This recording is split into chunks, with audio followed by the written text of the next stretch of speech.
Bonsoir. Les sciatiques, on en parle beaucoup. Comment lutter contre elles, plus précisément contre les sciatiques rebelles? C'est l'objet de cette émission. Le traitement est en effet capital. S'il est bien mené, l'évolution est presque toujours favorable. Dans le cas contraire, des séquelles graves peuvent apparaître. Ce traitement peut prendre diverses formes. Il peut être évidemment médical, mais il peut être aussi radical et peut aller de la nucléolyse à la chirurgie. Pour en parler, 4 spécialistes de disciplines différentes. Le professeur Deburge, chirurgien orthopédiste, le docteur Benoît, rhumatologue, le professeur Philippon, neurochirurgien, et le docteur Grob, également neurochirurgien. Alors commençons cette émission par une définition. À partir de quel moment, docteur Benoît, peut-on parler de sciatique rebelle? Ainsi, après un traitement médical bien conduit, ayant compris une immobilisation suffisante au lit, des infiltrations épidurales des corticoïdes, parfois des tractions et naturellement des médications antalgiques et anti-inflammatoires, si, disons, au bout de 6 à 8 semaines, la guérison n'est pas obtenue et si la sciatique persiste inchangée, voire aggravée, l'on peut parler de sciatique rebelle et envisager un traitement radical, c'est-à-dire chirurgie ou nucléolyse, après un examen préalable au scanner. Alors précisément, à quel moment doit-on faire appel au scanner, professeur Philippon? Je crois qu'effectivement, dans la plupart des cas, on fait cet examen au bout de 6 à 8 semaines, mais il est des cas où on peut le faire de façon plus rapide. Ce sont ceux où la chirurgie est nécessaire en urgence. Ce sont les sciatiques paralysantes, ce sont les sciatiques hyperalgiques, ce sont également les sciatiques avec syndrome de la queue de cheval. Tout à fait d'accord. Il est certain que pour conduire correctement le traitement médical initial, encore une fois indispensable, un bon examen clinique et une radiographie standard sont suffisants. Il y a néanmoins, indépendamment des cas auxquels vous venez de faire allusion, des circonstances où l'on peut être amené à procéder autrement et à demander un scanner plus vite lorsque, par exemple, il y a des impératifs socio-professionnels qui font qu'on ne peut pas imposer au malade une immobilisation aussi prolongée. Professeur Deburge, si la sciatique est commune, le scanner présente-t-il tout de même un intérêt? Le scanner présente un intérêt dans la sciatique commune, mais quand même uniquement dans le but de faire un traitement radical, qu'il s'agisse de nucléolyse ou de chirurgie. Il n'est pas question de faire un scanner dès le début de toute sciatique. Alors pour bien comprendre ce scanner et bien l'interpréter, il faut bien connaître l'anatomie disco-vertébrale. Et en effet, il y a dans cette colonne non seulement en avant les disques et les corps vertébraux, mais il y a aussi tout ce qui se passe en arrière. Il y a les pédicules, il y a les lames, il y a les articulaires, les épineuses. Et il faut que le scanner soit fait à ces différents niveaux. Il faut qu'il y ait des coupes au niveau du disque, bien sûr, c'est la plus importante, mais aussi au niveau du trou de conjugaison et au niveau du pédicule. Donc, il faut absolument ça, non seulement pour le scanner, mais également pour interpréter les autres examens de contraste. Oui, et la sciatique peut être due à diverses causes? La sciatique, bien sûr, peut être due à diverses causes. La plus connue et la plus fréquente est certainement la hernie discale, qui est une saillie molle qui sous-tend et qui comprime la racine, mais ça n'est pas la seule, et sont également assez fréquentes des sciatiques par compression osseuse, qui sont plus latérales et qui se font souvent à 2 niveaux pour une seule racine, et ces sciatiques latérales sont relativement plus fréquentes chez les sujets âgés. Docteur Grob, on revient au scanner. Il constitue l'examen essentiel pour la mise en évidence de la hernie discale. En effet. Il présente d'ailleurs 2 avantages principaux. D'une part, il ne nécessite pas l'injection de produits de contraste dans le cul-de-sac dural. D'autre part, il est proche d'une coupe anatomique. Ainsi, sur une coupe normale, on peut voir le cul-de-sac dural, les racines et la graisse épidurale. En matière de sciatique, on peut voir soit une hernie discale plus ou moins latéralisée, avec disparition de la graisse épidurale, soit une compression osseuse, avec hypertrophie des massifs articulaires et du ligament jaune, associée ou non à une protrusion discale. Peut-on procéder à d'autres examens radiologiques en dehors même du scanner, professeur Philippon? Bien sûr, il existe un examen tout à fait classique qui est la myéloradiculographie et qui montre de façon parfaite les racines. Elle garde donc tout son intérêt lorsque le scanner est normal. Par ailleurs, la myéloradiculographie peut montrer, dans certains cas, des hernies qui n'apparaissent par exemple qu'en position debout, alors qu'en position couchée, elles n'existent pas. Peut montrer également d'autres causes, telles une sténose du canal lombaire, et enfin découvrir même des compressions qui ne sont pas disco-osseuses, mais une tumeur, par exemple un neurinome ou de la queue de cheval. On peut dire aussi myélographie? On peut dire aussi myélographie. Y a-t-il un deuxième examen possible?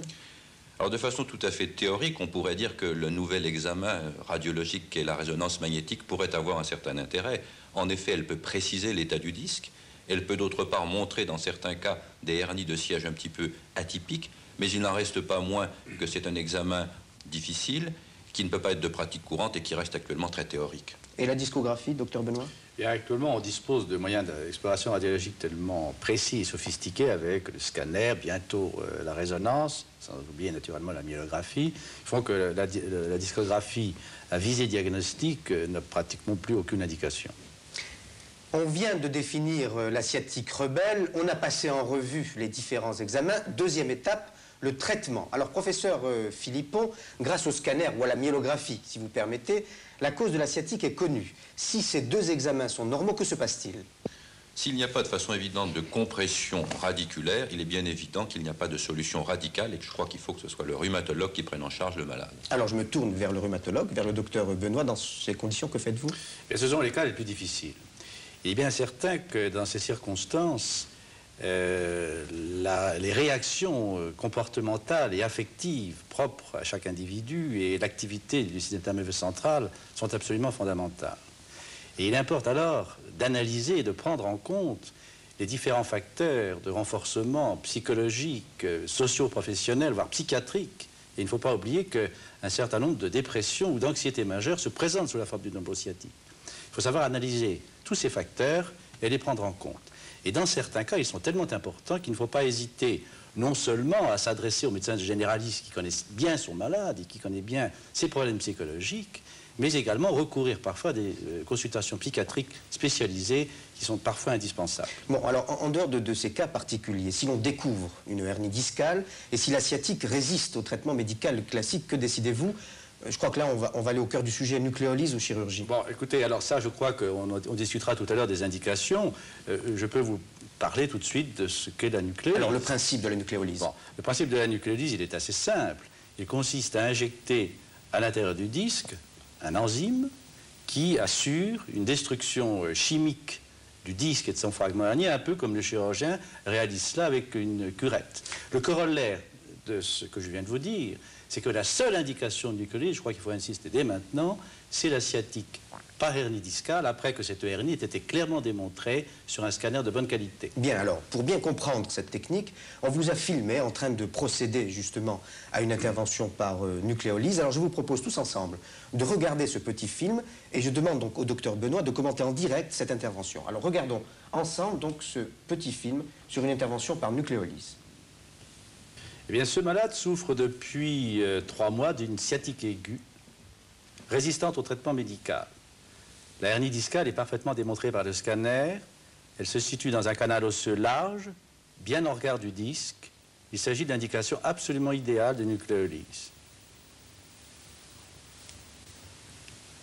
Le malade est installé en position latérale, solidement fixé sur la table de radiologie.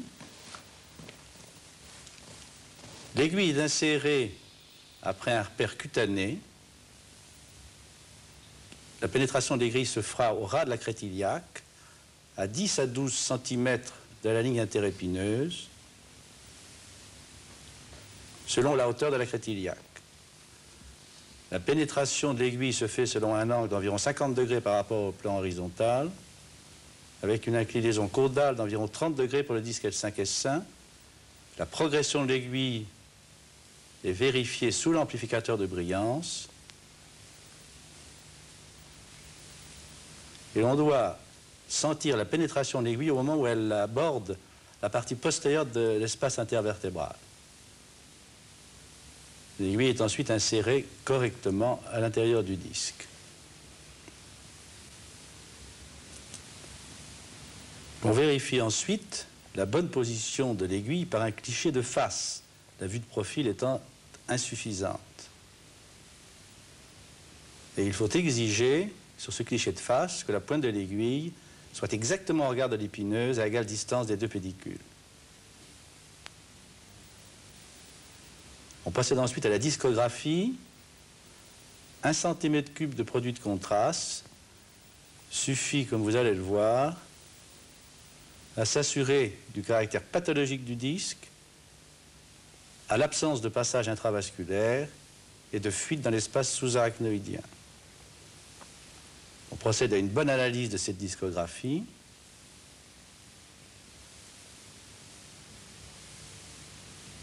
Et l'on injecte ensuite lentement l'enzyme.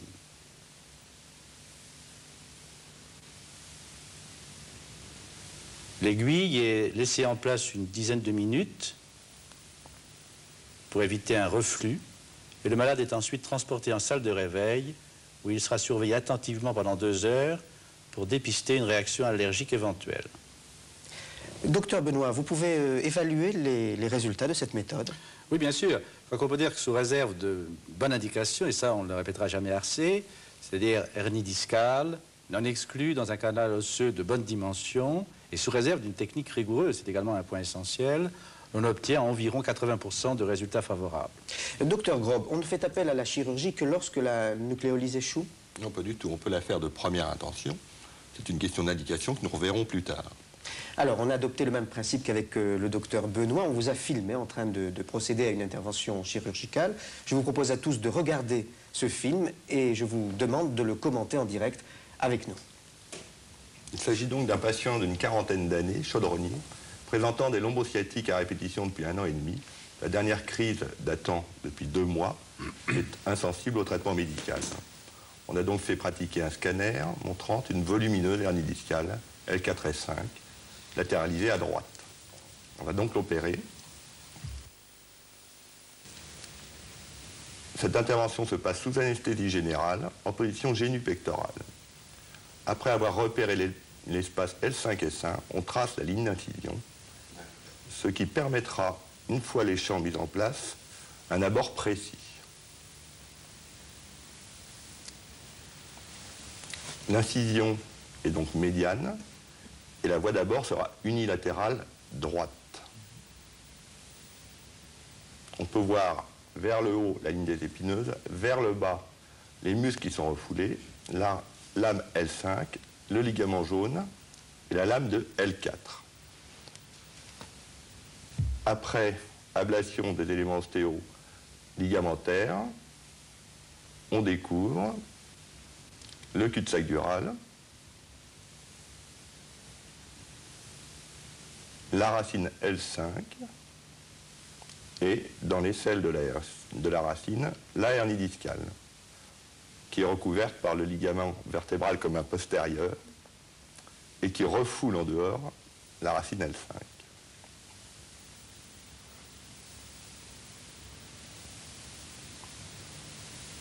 Dans un premier temps, on va coaguler puis inciser la hernie pour en retirer les morceaux de disque qui la forment. Voici une première partie de disque exclu et l'on peut voir qu'il en reste une seconde partie qui, si elle était laissée en place, serait cause d'échec. On voit ici retirer le second morceau de disque exclu. Dès lors, la racine étant libérée, on peut la refouler en dedans pour aborder le disque que l'on va inciser puis cureter afin de pouvoir retirer des portions de disque encore libres. En fin d'intervention, la racine est libérée du fait, d'une part, de l'ablation de la hernie, d'autre part, du curetage du disque. Et là aussi, quels sont les résultats? Dans 80 à 85% des cas, la douleur disparaît dès le lendemain dans le membre inférieur. D'ailleurs, les malades sont levés le lendemain matin et peuvent marcher. Alors ma question va susciter peut-être une petite polémique. Est-ce que le patient peut avoir le choix entre la chirurgie ou la nucléolyse? Professeur Philippon. Bien sûr, il existe un choix théorique entre ces deux méthodes. Mais il faut cependant se souvenir qu'il y a des indications de la chirurgie qui doivent être faites immédiatement. C'est le cas des sciatiques paralysantes, c'est le cas des sciatiques hyperalgiques, c'est le cas des sciatiques avec syndrome de la queue de cheval. Par ailleurs, si on est certain de l'exclusion d'une hernie, ce qui est souvent difficile à affirmer, il est certain que là encore la chirurgie est nécessaire. Il y a aussi d'autres cas où la chirurgie est préférable, ce sont des indications qui sont liées au terrain. Par exemple, chez la femme enceinte, chez l'enfant, il faut préférer la chirurgie à la nucléolyse. Cependant, on peut quand même dire que dans l'ensemble, dans la grande majorité des cas, on a le choix entre l'utilisation soit de la nucléolyse, soit de la chirurgie. Alors, sur quelle raison va-t-on faire ce choix? Bien, pour ce qui nous concerne, nous pensons que si la chirurgie, comme on le sait, est très efficace, eh bien, dans un certain nombre de cas qui sont tout à fait minimes, elle peut entraîner des complications qui sont très difficiles à traiter. Et d'autre part, comme on l'a vu, la nucléolyse est quand même une méthode moins agressive que la chirurgie. Et enfin, si la nucléolyse échoue, on peut recourir à la chirurgie sans entraver, sans diminuer les chances de succès de la chirurgie. Donc c'est un petit peu pour ça que nous avons fondé notre choix là-dessus. Je suis tout à fait d'accord avec ce que vient de dire mon collègue Lebure. Je vais simplement ajouter un mot, c'est qu'avec la chirurgie, le syndrome algique disparaît certainement un peu plus vite et en quelques jours. Sûrement. Bien, on termine notre parcours, on retrouve le patient guéri soit par nucléolyse, soit par chirurgie, on le retrouve chez son médecin traitant. Alors quels conseils d'hygiène de vie ou de rééducation lui donnez-vous, docteur Benoît? Quelle que soit la façon dont la sciatique va aboutir à la guérison, que ce soit la chirurgie ou la nucléolyse, un programme de rééducation est tout à fait nécessaire pour assurer la prévention des rechutes qui peuvent exister, quelle que soit la méthode employée. Il s'agit avant tout, finalement, d'un apprentissage des bonnes règles de posture, de position et de manutention. Il faut apprendre aux malades à soulever correctement, à éviter les mouvements de torsion, d'hyperextension du rachis qui sont nocifs. En ce qui concerne la rééducation gymnique proprement dite, d'assouplissement, de remusculation, elle sera entreprise beaucoup plus tard, jamais avant 6 mois. Et le sport, enfin les sports d'une façon générale, ne seront entrepris plus tard encore, après que la rééducation gymnique aura été parfaitement menée. Le rôle du médecin généraliste est donc essentiel. Il est essentiel à différents stades, et à ce stade-là encore plus qu'avant, bien entendu. Je voulais ajouter simplement une chose. Indépendamment de ces problèmes de rééducation qui sont indispensables, il faut également enseigner aux malades de bonnes règles d'hygiène de vie, de nutrition. Il faut éviter en bon point, encourager l'activité physique. Et à ce stade, le malade a perdu contact en général avec son chirurgien ou avec le praticien qui a réalisé la nucléolyse.